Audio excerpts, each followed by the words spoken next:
Hello guys, kumusta kayo dyan? Sana okay lang kayo. Araw pala ng Sunday ngayon guys. Hapon na.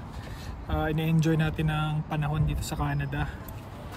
Positive 29. Medyo mainit pero ang maganda, hindi siya yung humid. Ano lang, dry lang ba? Dry. Kaya hindi ko masyadong nararamdaman yung init guys.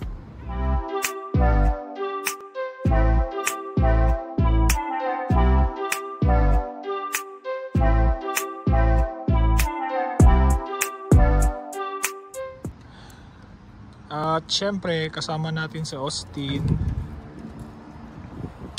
Dito siya, inakyat ko sa table kasi guys, pag sa baba hindi ko siya may papakita. Saka kung titignan niyo yung pit niya guys, ayun, yung pit ni Austin. Austin, halika, pakita natin yung pit mo. Ano yan? Oh, bagong gupit na puwet. Bagong gupit, oh. Ginupit ni si Leslie na din naggupit yan guys. Diba ang tambok ng puwet? Tinumpit ni Austin, oh. Oo. Ganda ng, actually ilang days nang nakaraan, like magwa 1 week na yata, pero kung titignan nyo, maganda pa rin yung shape ng puwet ni Austin. Yan, oh. Cute, no? Tapos pala guys, kung titignan nyo, parang, di ba, yung parang damo na yan, yan, oh. Hanggang doon sa dulo. Ano yan, kalalagay lang yan like this week, Monday siguro, kasi yung part na yan parang wala nang damo, parang lupa na lang yan guys, kaya nilagyan na nila.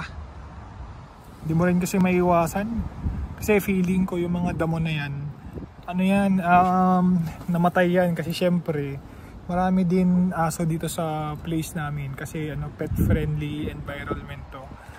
Siguro kakaihi or kakatapak ng mga aso. Tapos may mga bata din guys na naglalaro dyan ng football, ng mga cricket. Namatay na yung mga damo. Kaya pinalitan na namin. Hindi pala ako, pinalitan na nila yung management. Kasi pangit na eh.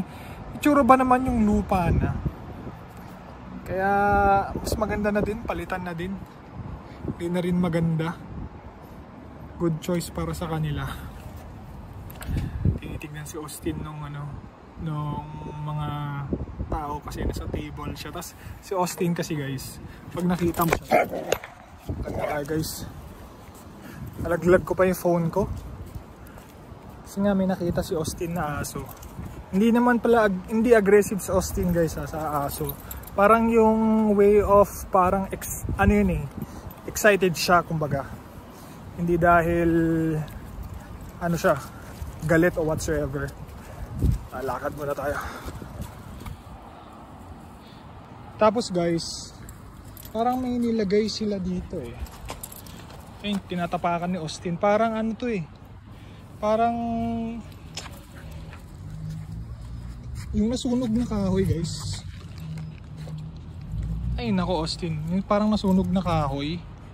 Lahat ng plants sa gitna nilagyan nila, di ba? Dito, ayan, nilagyan nila. Tapos nilagyan din nila dito. Basta yung may mga plant, nilagyan nila ganyan. Siguro fertilizer yan. Kahit dun sa gitna nilagyan nila. Lalakad muna kami guys. Ayaw mong umakyat ni Austin. Pag weekend talaga, ganito yung galawan namin ni Austin. Lakad-lakad kami saglit kasi nga hindi na siya nakaka-exercise masyado. Pagod na din kasi kami. So parang yung weekend namin, pahinga na lang talaga. Naka-t-shirt lang.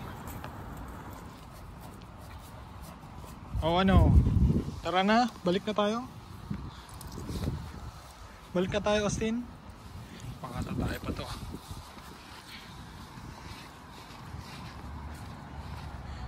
O lakad.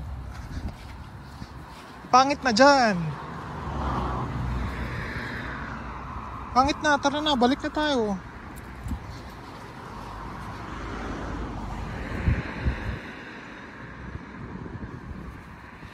Tara. Hoy, tara na. Let's go, let's go. Let's go, let's go. Ayaw pa bumalik eh. Guys, nasalubong natin yung first na naging kaibigan ni Austin or naging naka-interaction ni Austin dito sa condo. Parang mix, ano kasi siya, breed ng pug saka hindi ko alam kung anong mix yun guys, pero ano siya, matanda na. Parang 14 years old na guys, matanda na. Like kung sa human age, mga nasa ano na siya, 80, 90. Tapos parang guys, kwento niya, nasaktan daw si Prince kasi pangalan nun eh. Nasaktan si Prince kasi nga daw may puppy daw na lumapit sa kanya kasi siya guys, ano siya, approachable siya. Eh parang syempre puppy pa, nag-bark sa kanya. Parang umatras siya konti, na biglang umatras na ganun tong front po niya, yung shoulder siguro ng front po niya. Syempre matanda na ganun, parang umatras siya konti. So hindi daw siya makalakad kahapon. Nag-alala yung may-ari. Pero ngayon, guys, nakita namin naglalakad na. Medyo okay na siya si Prince. Pero sana, tanda na eh, 14. Pero ano, approachable yung asong yun guys. Hindi siya yung masungit. Lahat ina-approach yun, kahit puppy, ganyan. Kaya, ano, makikita mo na white dito niya. Matanda na kasi. Okay naman na siya. Akit na kami guys. Wala nang ano, mainit na initan. Saka yung asong yun, di niya rin kaya yung mainit na ano, na panahon. Mabilis siyang mainitan. Oh well, ganun talaga. Yun lang guys, peace. Nakalimutan ko kunin yung package namin. Pababa tuloy ulit ako guys. Epic fail. Nag-goodbye pa ako. Balikan na natin. Ayoko nang paket baba mamaya. Pagod ako. Amazon package kasi yun guys eh. Ano yun, parang after 2 years nakabilin din kami ng chopper. Parang iikot-ikot mo lang siya eh. Chopper guys. Kasi mabagal kasi pag mano-mano. Sabi ko, Leslie, bilhin na lang tayo ng chopper para mabilis. Eh yun, buti naman napapayag ko siya. Tara, kunin muna natin. Ito na guys, nakuha ko na. Maliit lang, di ba? Maliit lang. Sabi ko kasi kung mamaya ako kukunin, eh kaya tamad na ako. Kaya pagkatid ko ng Leslie, kinuha ko na. Bilis lang mag-chop guys. Sobrang bilis na mag-chop. Hindi lang matagal gawin eh. Pag nagluluto si Leslie, daming chop. Minsan pag tumutulong ako, napapagod din ako. Pag meron ng ganito guys, sobrang bilis na. Yun lang.